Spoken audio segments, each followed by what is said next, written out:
It gives me immense pleasure to extend a very warm welcome to you all to the additional slot of 3-day International Virtual Conference on Gender Studies.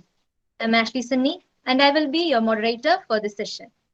The chairperson for this session is Dr. Shailaja Vasudeva, Assistant Professor, Department of Political Science, SCVB Government Degree College, Palanpur District, Kankara, Himachal Pradesh. I welcome you, ma'am, to this session. I also welcome all the participants to this session. The participants are Ankita, Dr. Pradeep Kumar, along with Chaudhary Sharan Singh and Agni Gokar, Shahid Captain Vikram Badra, along with Dr. Ashu Bull and Mr. Tarsam Kumar. Here are few guidelines that the participants should keep in mind. Paper presenters are requested to keep the time limit of 10 to 12 minutes for their paper presentation. Ma'am, Thank you so much, Ashley ma'am.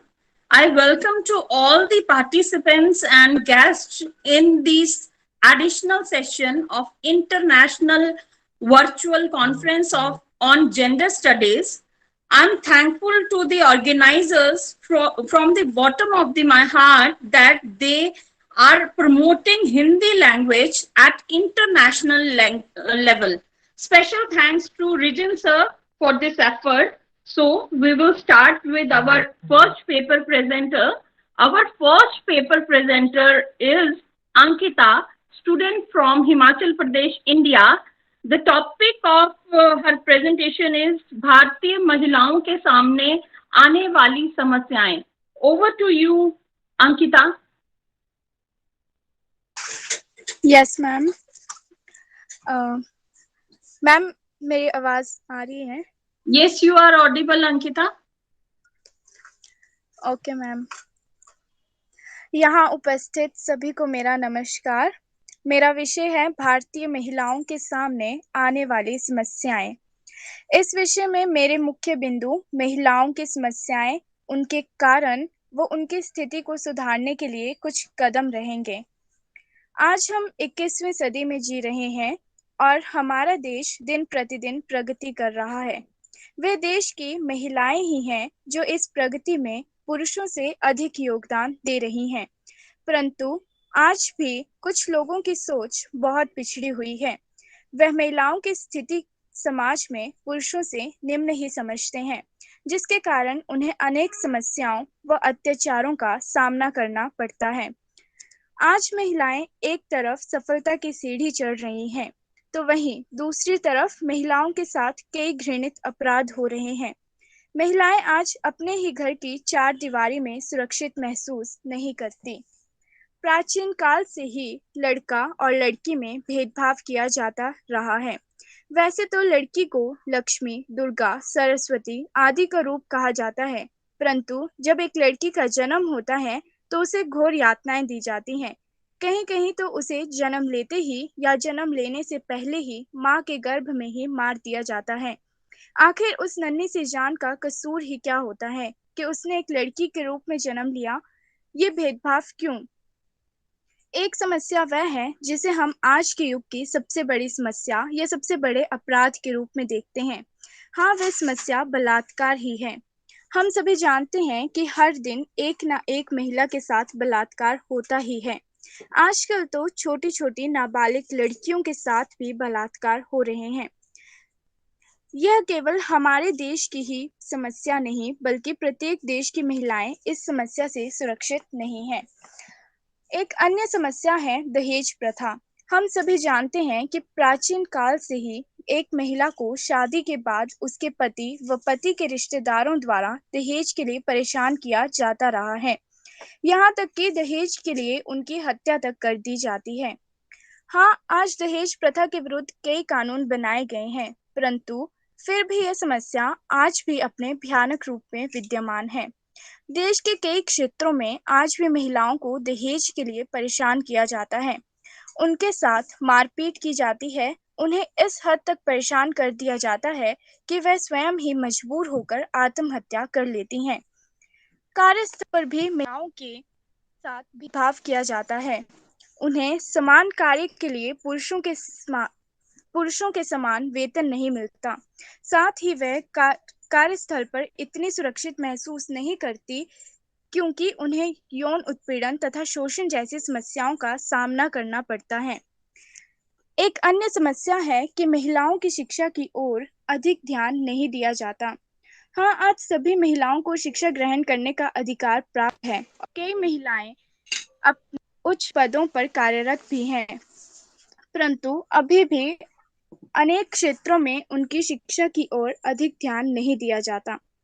आमतौर पर देखने को मिलता है कि ग्रामीण क्षेत्रों में महिलाओं को अभी भी शिक्षा से वंचित रखा जाता है। उन्हें अक्सर पराया धन ही समझा जाता है और इसी सोच के कारण महिलाएं अपने इस अधिकार से वंचित रह जाती हैं। साथ ही छेड़छाड़, अपहरण, तेजाब से हमला अनेक ऐसी समस्याएं हैं जो कम होने की जगह दिन प्रतिदिन बढ़ रही हैं। इन सभी समस्याओं के पीछे अनेक कारण हैं। पहला कारण हमारे देश का पुरुष प्रधान समाज होना है। हमेशा से ही पुरुषों को स्त्रियों से उच्च स्थान प्राप्त रहा है। दूसरा कारण कि महिलाएं स्वयं ही पुरुषों पर निर्भर रहती आई हैं, जिस कारण पुरुष हमेशा ही स्त्रियों को कमजोर व निम्न समझते रहे हैं। तीसरा कारण महिलाओं का आर्थिक रूप से स्वतंत्र नहीं होना है।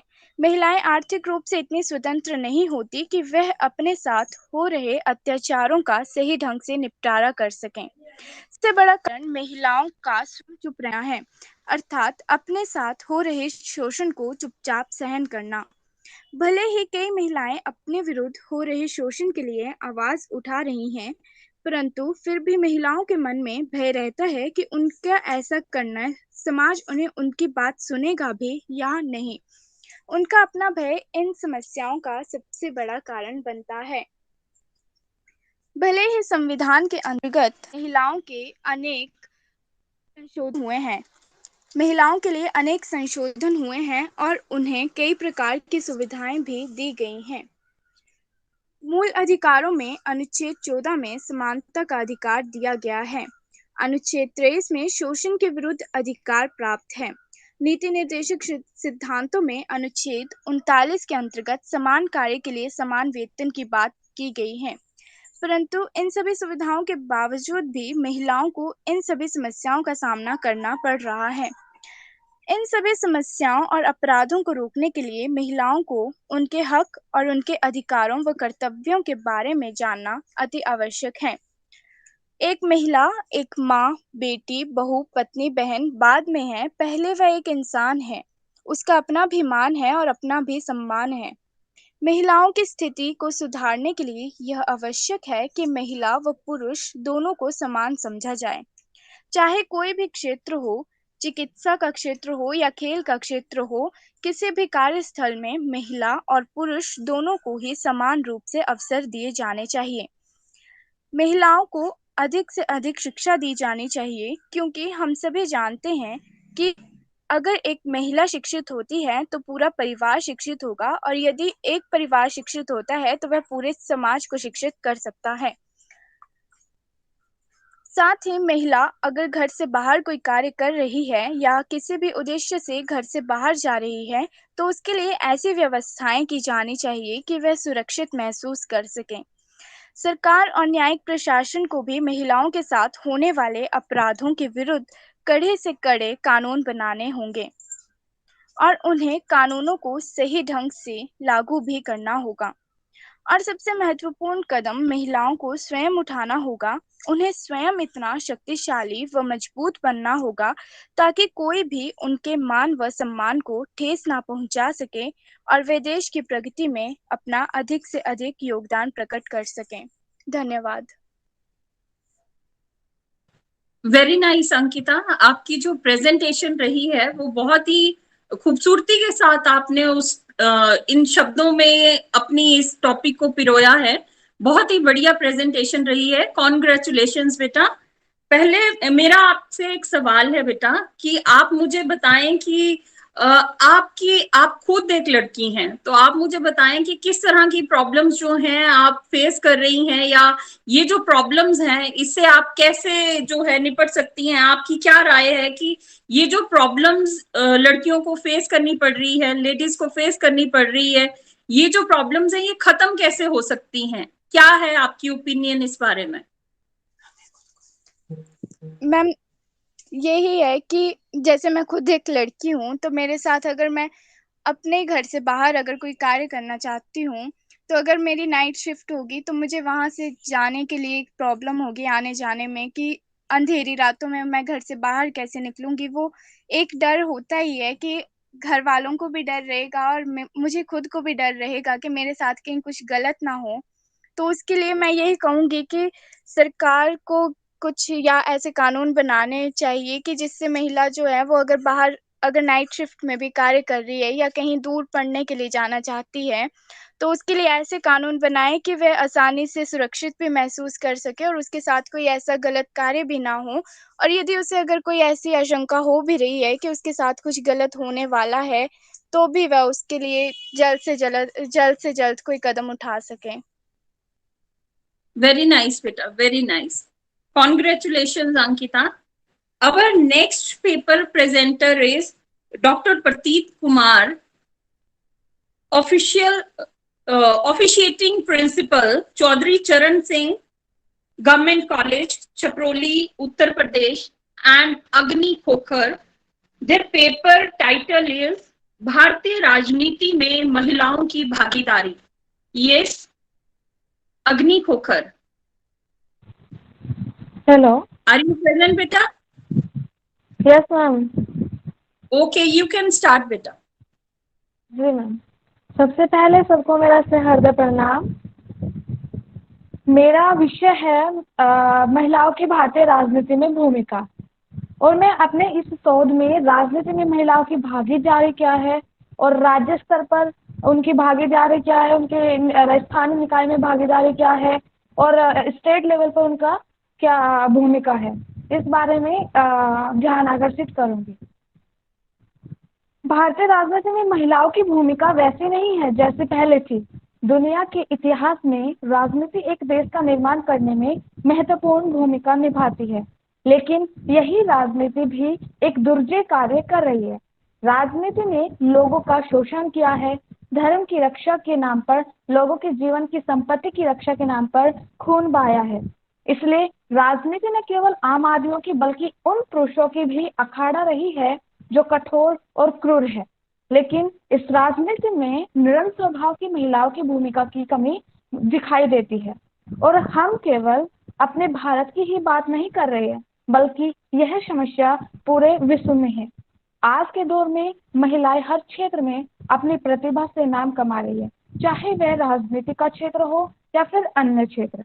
भारतीय महिलाएं किसी भी क्षेत्र में कम नहीं है, वे कंधे से कंधा मिलाकर चल रही है। प्राचीन भारत की बात करें तो महिला राजनीति में उतनी सक्रिय नहीं रही, उन्हें केवल घरेलू कार्यों तक ही सीमित रखा जाता था। पुरुष प्रधान समाज होने के कारण वे पुरुषों के किसी भी निर्णय में भाग नहीं ले सकती थी। लेकिन धीरे धीरे मध्यकाल आया और स्त्रियों की स्थिति और भी निम्न होती चली गई। बहुत सी रूढ़ियां हैं जो स्त्रियों की दशा को निम्न करती चली गई, जैसे प्रथा प्रथा, सती प्रथा आदि कुरीतियां आई, जिसने समाज में स्त्रियों की स्थिति पर प्रश्न चिन्ह लगा दिया।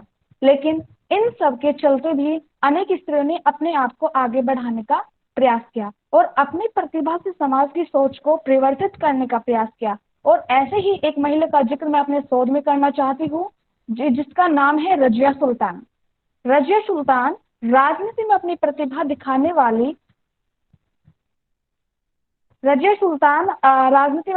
दिखाने वाली पहली महिला बनी जिसने खुद शासन चलाया।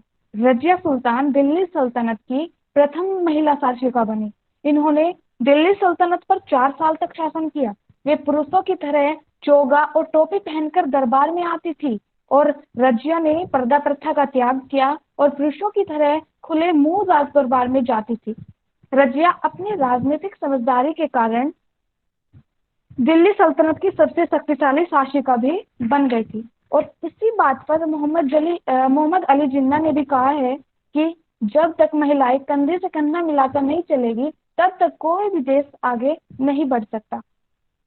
भारत में 1917 में राजनीति में महिलाओं की भागीदारी के पक्ष में मांग उठी थी। 1930 में महिलाओं को जाकर मताधिकार प्राप्त हुआ, लेकिन क्या मताधिकार का मिल जाने से महिलाओं की राजनीति में भूमिका बढ़ गई? नहीं, मताधिकार मिलना और शासन करने की बात अलग है। हालांकि मैं ये नहीं कहती कि राजनीति से महिलाओं को वंचित रखा जाता है, पर मैं ये भी नहीं कहती कि उन्हें पुरुषों की भांति भी स्थान मिला है।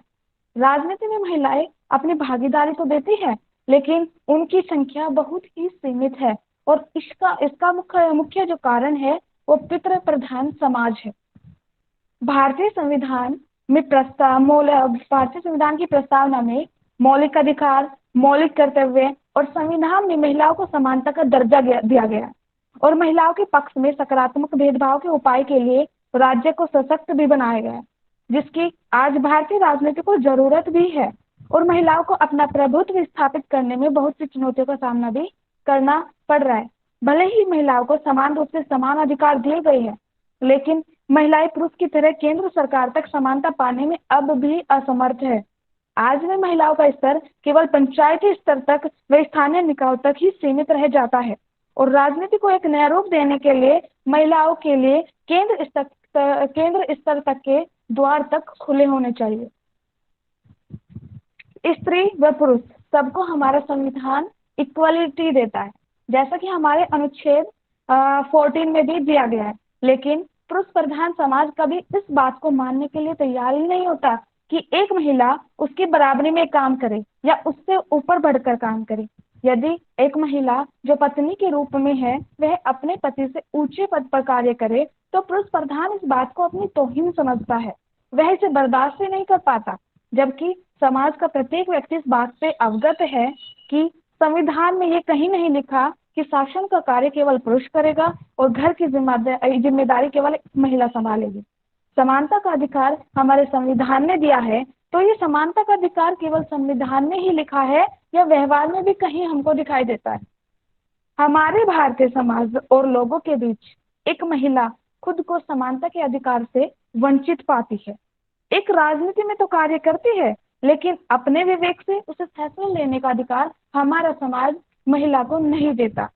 अधिकतर आप लोगों ने देखा भी होगा कि महिलाएं केंद्र स्तर पर पूर्ण अधिकार नहीं ले पाई, लेकिन उसका अधिकार राजनीति में ग्राम पंचायत व स्थानीय निकाय में 50% दिया गया है, और उनका अधिकार होने के बावजूद भी महिलाएं पुरुषों की कठपुतली बनकर ग्राम पंचायतों में काम कर रही है। उनके हिस्से का कार्य, उनके हिस्से का न्याय करना, उनके हिस्से की मीटिंग करना, सब के सब उसके परिवार का कोई पुरुष सदस्य ही करता है। फिर महिलाएं ऐसी भूमिका का क्या करें जहां वो अपने विवेक का प्रयोग करने से पहले 10 बार अपने पति से पूछे, अपने भाई से पूछे, अपने पिता से पूछे, कैसी आजादी है ये, और कैसी भूमिका और कैसी भागीदारी। जहां महिलाएं राजनीति में तो है, लेकिन एक मोहरा बनकर। और भारत देश का प्रत्येक व्यक्ति इस बात से खुश है कि हमें अंग्रेजों से आजादी मिल गई। हर बार 15 अगस्त को स्वतंत्रता दिवस पर जो उमंग दिखाई देती है, उसे देखकर कोई भी व्यक्ति अनुमान लगा सकता है कि भारतवासी अपनी आजादी से बेहद खुश है। लेकिन यही आजादी महिलाओं की खुशी का कारण कब बनेगी और कैसी आजादी है? पितृ प्रधान की आजादी कहने में मुझे तो कोई अतिशयोक्ति नहीं होगी, क्योंकि मातृसत्ता को आजादी आज तक भी नहीं मिली है। हम ये नहीं कहते कि सब की सब मातृसत्ता बेड़ियों में बंधी हुई है, लेकिन मैं ये भी नहीं कहती कि सभी महिलाएं आजाद है। हमारा समाज है जो महिलाओं की राजनीति में भूमिका को लेकर संशय में रहता है, और राजनीति में महिलाएं अपना 100% अगर नहीं दे पाती तो इसका जिम्मेदार मैं समाज को ही समझती हूँ। महिलाओं को समान अधिकार नहीं मिल पाता, वह अपने निर्णय खुद नहीं ले पाती, दूसरों पर निर्भर रहकर उसे जीना सिखाया जाता है, उस पर बंदिशें लगाई जाती है, उसे बाहर जाने से पहले परिवार के सदस्यों की अनुमति लेनी पड़ती है। मत केंद्र पर कौन सा मत डालना है ये पुरुष द्वारा तय किया जाता है। ग्राम पंचायत में महिला प्रधान होने के बावजूद अपने सारे के सारे राजनीतिक कार्य सिर्फ एक पुरुष द्वारा ही तय करवाती है। ग्राम पंचायत के जितने भी कार्य होते हैं एक महिला अपने पति, अपने भाई, अपने पिता द्वारा संपन्न करवाती है। तो इन सब बातों का जिम्मेदार केवल और केवल हमारा समाज है जो रूढ़िवादी। Sorry to interrupt you, dear. Conclude your paper, beta. Conclude your paper. Yes, ma'am.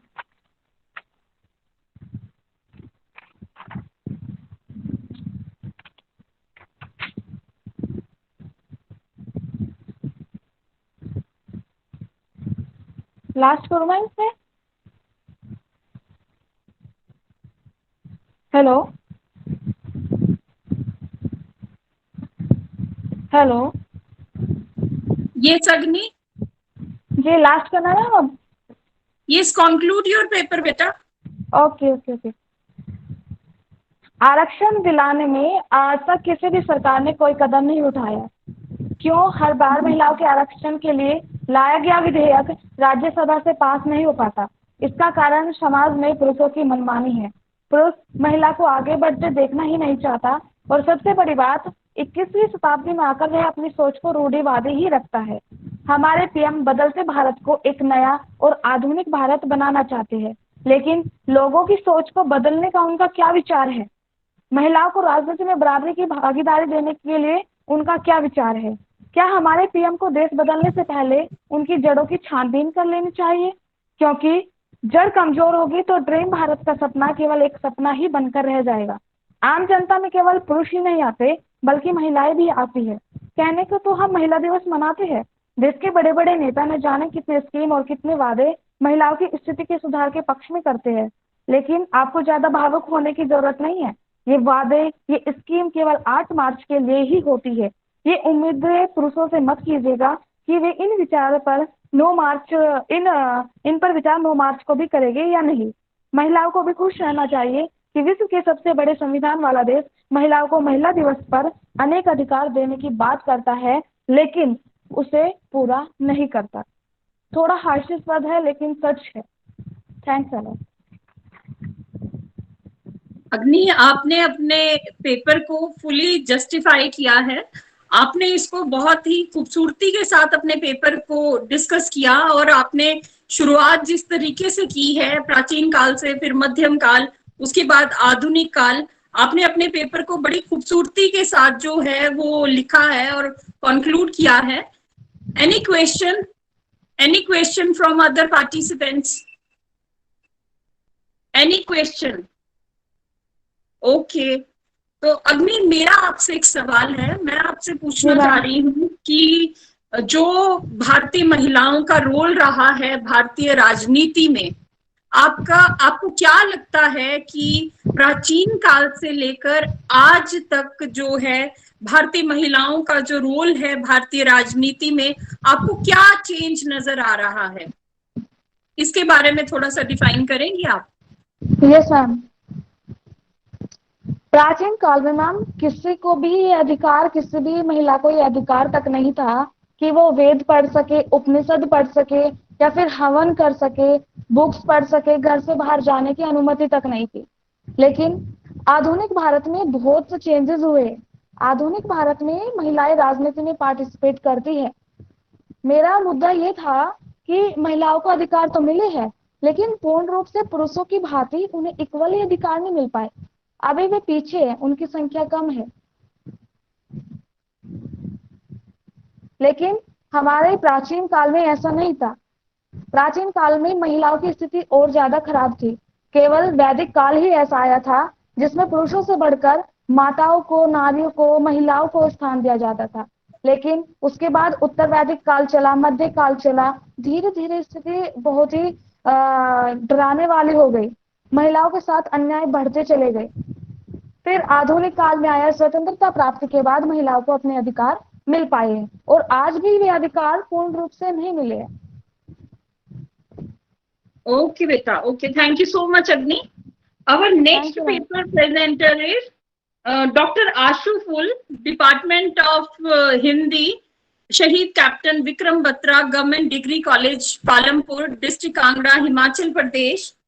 Her topic is लैंगिक समानता और महिला सशक्तिकरण. Over to you, Dr. Ashu Phul, ma'am. Yes, Ashu Phul, ma'am. I'm audible? Yes, ma'am. You are very much audible. Okay. Thank you, respected chairperson and other listeners. Good afternoon, good evening. मैं आपके समक्ष अपना शोध आलेख लेकर आई हूँ, लैंगिक समानता और महिला सशक्तिकरण। सशक्त महिला, सशक्त समाज, सशक्त नारी और सशक्त भारत। 21वीं सदी के नव जन्मे इन सूत्र वाक्यों के संदर्भ में महिला सशक्तिकरण एक ऐसी सामाजिक प्रक्रिया है जिसके परिणाम स्वरूप महिलाएं भौतिक, मानव, बौद्धिक संसाधनों पर नियंत्रण प्राप्त करती हैं। शिक्षा के आलोक में समाज की समस्त संस्थाओं पुरुष प्रधान समाज की पूर्वाग्रह रूढ़ धारणाओं और लिंग आधारित भेदभाव को खुली चुनौती देती हैं। सामाजिक समरसता पर आधारित मजबूत संबंधों की स्थापना भी करती हैं। शिक्षा, खान-पान, रोजगार, विज्ञान, राजनीति, कला, संस्कृति, पर्यटन, अभिव्यक्ति, स्वस्थ मूल्यों के विकास, कानूनी संरक्षण जैसी सुविधाओं के मिल जाने से महिला की व्यक्तिगत, आर्थिक, सामाजिक, साहित्यिक, वैचारिक, पारिवारिक स्थितियां सुदृढ़ होती हैं। लेकिन ऐसा तभी संभव है जब नारी को वित्तीय सुरक्षा, न्यायिक शक्तियां, सामाजिक संरक्षण अर्थात जो अधिकार पुरुषों को प्राप्त हैं वे अगर उन्हें भी मिल जाएं पूर्ण रूप से ईमानदारी के साथ, आस्था के साथ और पूरे समर्पण के साथ अगर उन्हें ये अधिकार दे दिए जाएं तो लिंग आधारित जितने भी हमारे पूर्व आग्रह हैं या रूढ़िबद्ध धारणाएं हैं कि पितृसत्तात्मक समाज जो है प्रोमिनेंट है हमारे समाज में और मातृसत्तात्मक समाज ऋग्वेद के समय में प्रोमिनेंट था, लेकिन अब पितृसत्तात्मक समाज है, मैन डोमिनेटिंग सोसाइटी है। तो इस प्रकार की जो एक रूढ़िवादी धारणाएं हैं, एक जो बासी धारणाएं हैं, तो उसको समाप्त होने में देर नहीं लगेगी। पितृसत्तात्मक समाज भी रहेगा और मातृसत्तात्मक समाज भी अगर रहेगा तो निश्चय ही लिंग संवेदीकरण और लैंगिक समानता का जो हम आज नारा लगा रहे हैं तो निश्चय ही उसको फलीभूत होने में देर नहीं लगेगी।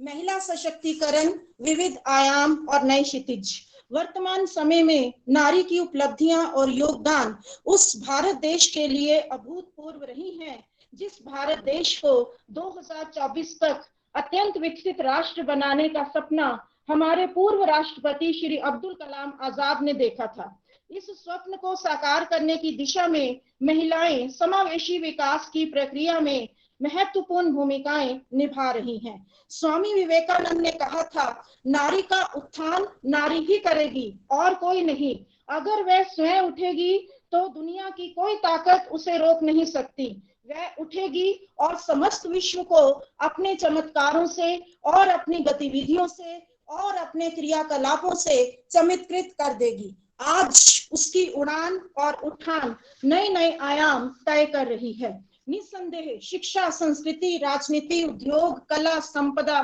कारपोरेट, मीडिया ऐसा कौन सा क्षेत्र है जहां नारी अपना वर्चस्व सिद्ध नहीं कर रही है। वैश्विक स्तर पर भी उसके कदम निरंतर आगे बढ़ते ही जा रहे हैं। इस संदर्भ में चंद आंकड़ों पर नजर डालते हैं। AMEW संस्था की गणना के अनुसार आज न केवल लड़कियों की जन्म दर 930 से बढ़कर 940 हो गई है, शिक्षा दर भी 18.3% से 74% तक बढ़ चुकी है। स्त्री पुरुष के मध्य साक्षरता दर की बढ़ती हुई खाई 26.6% अर्थात 16% कम हुई है। महिला कामगारों का प्रतिशत जो 1972 में 14.2% था, आज बढ़कर 23% हो गया है। इनमें से 81% खुश होने वाली बात है, इनमें से 81% महिलाएं कृषि उत्पाद कार्यों में लगी हैं। अकेले डेयरी उद्योग में 7.5 करोड़ महिलाएं लगी हुई हैं। इस प्रकार देहाती महिलाओं का कृषि और पशु उत्पादन में 72% आर्थिक योगदान है। ग्रामीण महिलाओं में उद्यमिता और बहुआयामी आर्य अर्जक कौशल का विकास करने हेतु बहुआयामी प्रयास नाबार्ड द्वारा सभी स्तरों पर किए जा रहे हैं। आजादी के बाद नारी जागरण के माध्यम से समाज सेवा के उपेक्षित क्षेत्र को जगाना और उसमें अपने मानवीय अधिकारों को पहचानने की कोशिश और उसमें नए नए क्षितिज स्थापित करने में हमारी समाज सेविकाओं का बहुत महत्वपूर्ण योगदान रहा है। राष्ट्रीय ग्रामीण जीवन यापन अभियान यानी national rural livelihood mission Bharat सरकार के द्वारा गरीबी उन्मूलन हेतु विशेष रूप से हाशिए पर खड़ी और आर्थिक रूप से पिछड़ी हुई ग्रामीण महिलाओं को सहायता देने के उद्देश्य से बनाया गया है, ताकि वे अपने आजादी से अपने अवसरों का चयन कर सकें और अपनी जीवन शैली को सुधार सकें। वस्तुतः प्रश्न यह उठता है कि वर्तमान में प्रत्येक क्षेत्र में महिलाएं पुरुषों के बराबर उत्कृष्ट सेवाएं और अपना समुचित योगदान जब समाज को बराबर दे रही हैं, तो महिला सशक्तिकरण के मार्ग में क्या बाधाएं हैं? सरकार को बेटी बढ़ाओ, बेटी पढ़ाओ और उज्ज्वला जैसे अभियान क्यों चलाने पड़ रहे हैं? समाज अपनी बीमार मानसिकता से कब उबरेगा? इसका हल क्या है? महिला सशक्तिकरण, लैंगिक समानता, सरकारी नीतियां, आखिर ये तीनों कब और कैसे वो सफल हो पाएंगी? भूतपूर्व सेक्रेटरी जनरल संयुक्त राष्ट्र संघ कोफी अन्नान ने एक बार कहा था, लैंगिक समानता अपने आप में एक लक्ष्य से बढ़कर है। ये गरीबी उन्मूलन, अच्छे प्रशासन निर्माण और नियत विकास को बढ़ावा देने की पूर्व प्राथमिकता है। इस संदर्भ को मुख्य रखते हुए नारी सशक्तिकरण के सही परिप्रेक्ष्य को हमें समझना होगा और प्रश्नों के समाधान भी हमें ही तलाशने होंगे। लिंग संवेदीकरण चेतना और महिला सशक्तिकरण के मार्ग में बाधाएं।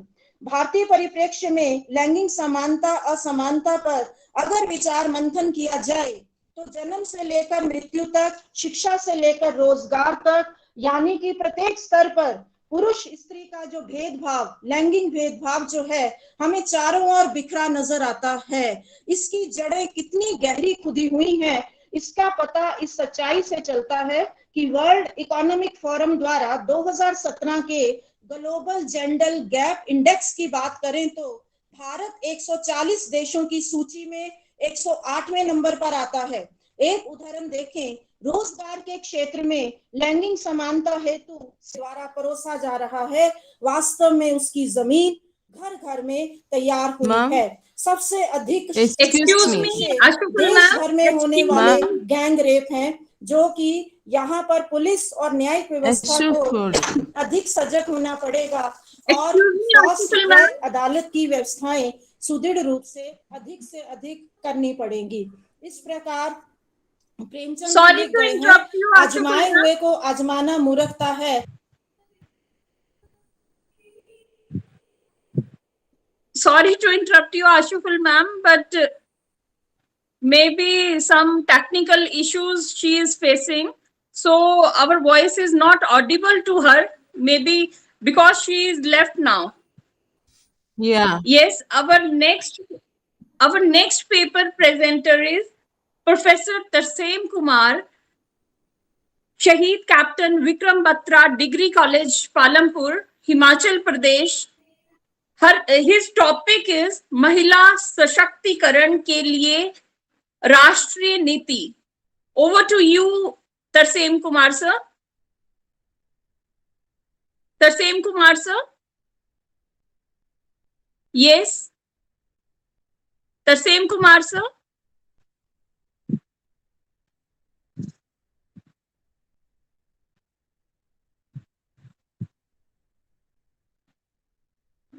Yes, Tarseem Kumar sir. Well or not, ma'am?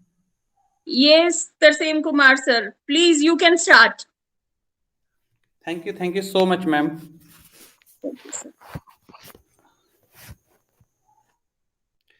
मेरा आज का टॉपिक है महिला सशक्तिकरण के लिए राष्ट्रीय नीति। तो इसके लिए सबसे पहले हमें ये समझने की आवश्यकता कि महिला सशक्तिकरण एक्चुअल में है क्या, इसकी आवश्यकता क्या है और इसके जो बाधाएं हैं वो क्या है और इसके लिए क्या क्या योजनाएं या जो है नीतियां वो बनाई जा रही है सरकार द्वारा। तो स्टार्ट करते हैं। सबसे पहले आज के आधुनिक समय में महिला सशक्तिकरण एक विशेष चर्चा का विषय है। हमारे आदि ग्रंथों में नारी के महत्व को मानते हुए यहाँ तक बताया गया है कि यत्र नार्यस्तु पूज्यन्ते रमते तत्र देवता, अर्थात जहाँ नारी की पूजा होती है वहाँ देवता निवास करते हैं। लेकिन विडंबना देखिए, नारी में इतनी शक्ति होने के बावजूद भी उसके सशक्तिकरण की अत्यंत आवश्यकता महसूस हो रही है। महिला सशक्तिकरण को आसान शब्दों में परिभाषित किया जा सकता है कि जिससे वह शक्तिशाली बनती है, जिससे वह अपने जीवन से जुड़े हर फैसले स्वयं ले सकती है और परिवार और समाज में अच्छे से रह सकती है।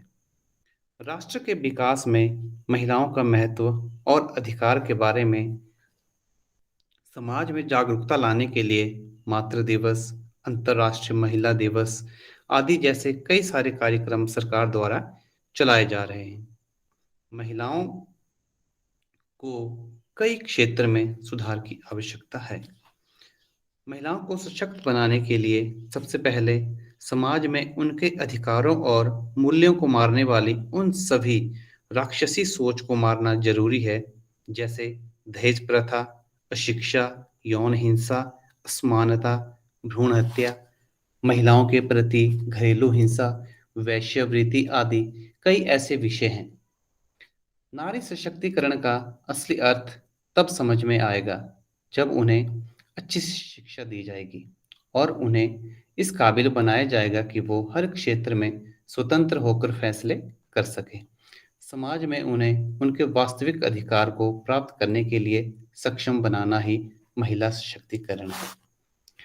भारत की आधी आबादी महिलाओं की है और विश्व बैंक की एक रिपोर्ट के अनुसार अगर महिला श्रम में योगदान दे तो भारत की विकास दर 2.5 की संख्या में होगी।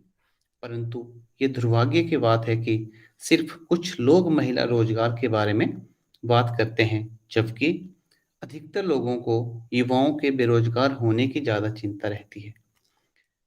भारत में महिलाओं की स्थिति सदैव एक समान नहीं रही है। उनकी स्थिति में अनेक उतार चढ़ाव आते रहे हैं। वैदिक काल में महिलाओं को सभी अधिकार जो प्राप्त थे, परंतु उसके बाद के समय में धीरे धीरे महिलाओं की स्थिति बिगड़ने लग पड़ी। परंतु 21वीं सदी तक आते आते पुनः महिलाओं की स्थिति में सुधार हुआ और महिलाओं ने शैक्षिक, राजनीतिक, सामाजिक, आर्थिक, धार्मिक, प्रशासनिक और खेलकूद आदि जैसे विविध क्षेत्रों में उपलब्धियों के नए आयाम स्थापित किए। फिर भी सामान्य ग्रामीण महिलाएं आज भी अपने घरों में रहने के लिए मजबूर हैं। उन्हें सामान्य स्वास्थ्य और शिक्षा जैसी सुविधाएं भी उपलब्ध नहीं है।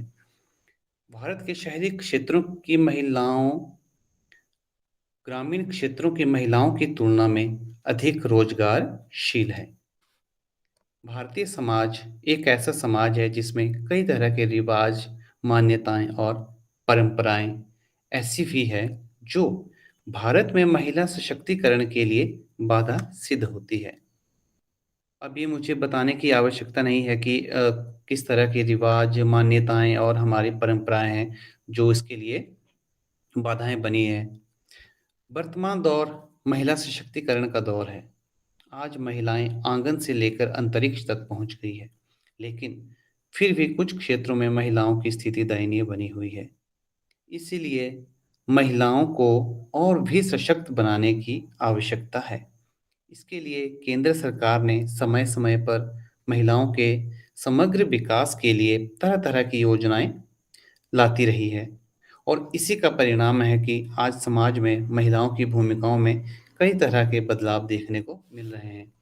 इनमें से कुछ योजनाएं जैसे प्रधानमंत्री उज्ज्वला योजना है, जिसका जो शुभारंभ है वो 2016 से हुआ था।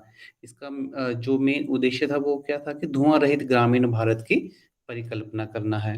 बेटी बचाओ बेटी पढ़ाओ योजना, सुकन्या समृद्धि योजना, सुरक्षित मातृत्व आश्वासन सुमन योजना, फ्री सिलाई मशीन योजना, समर्थ योजना। तो इन योजना के तहत लाभ उठाकर भी महिलाएं अपने आप को सशक्त जो है वो बना सकती है। महिला सशक्तिकरण के लिए राष्ट्रीय नीति। राष्ट्र निर्माण गतिविधियों में महिलाओं की भूमिकाओं को ध्यान में रखते हुए सरकार ने वर्ष 2001 को महिला सशक्तिकरण वर्ष घोषित किया गया था और महिलाओं को शक्ति प्रदान करने के लिए राष्ट्रीय नीति अपनाई थी।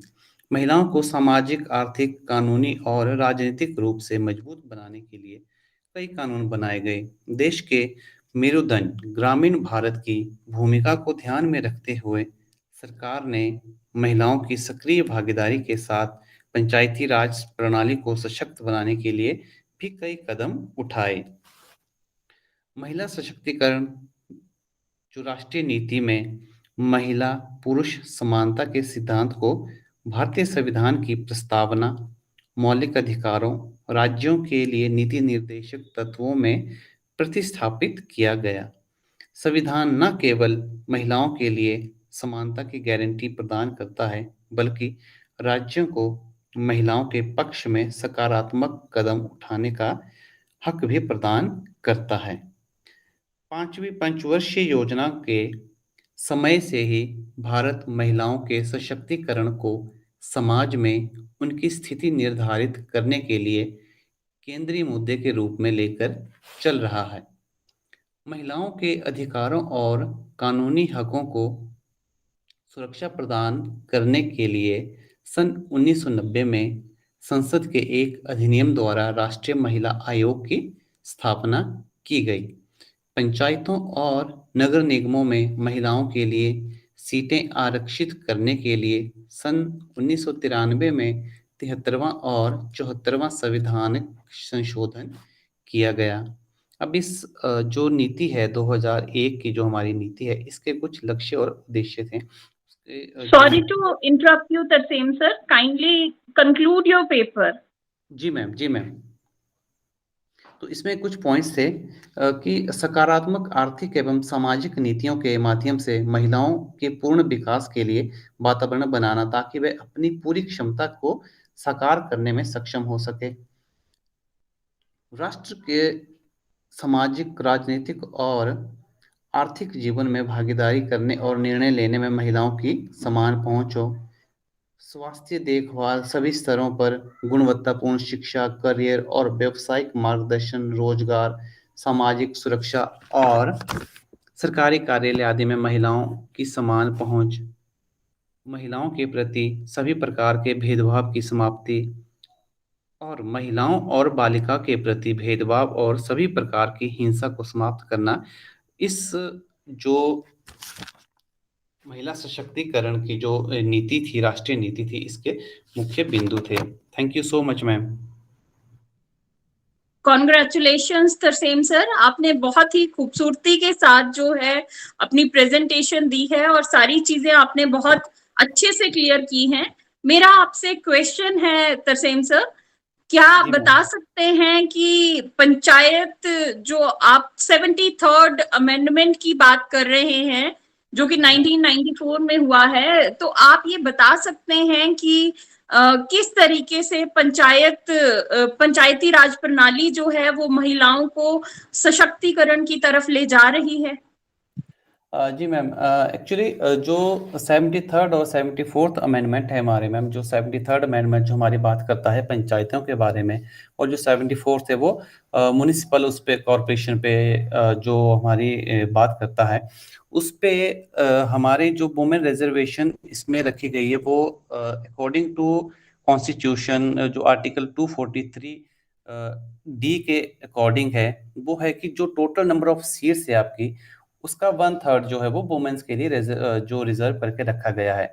तो इससे भी वो काफी जो एम्पावर हुए हैं। लेकिन इससे भी आगे बढ़कर जो हमारे टोटल जो स्टेट है, उनमें से जो हमारे 20 स्टेट हैं, उन लोगों ने वुमेन रिजर्वेशन को जो है वो 50% कर दिया है।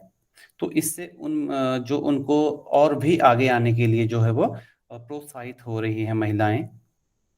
तो इस तरह से मैं कह सकता हूं कि जो ये रिजर्वेशन जो 1/3 से या 33% से जो राज्यों द्वारा 50% की गई है, उससे महिलाओं को आगे आने में बहुत ही जो लाभ हुआ है और हर तरह के डिसीजन मेकिंग में उनकी जो है वो भूमिका है।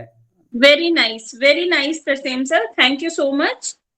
Now the technical session was over.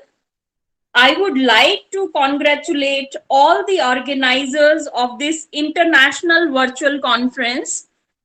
Last but not the least, I would like to thank Dr. Regan Slivist, sir, President of Cape Comorin, to giving me opportunity to chair this session. Thank you very much, sir. Thank you.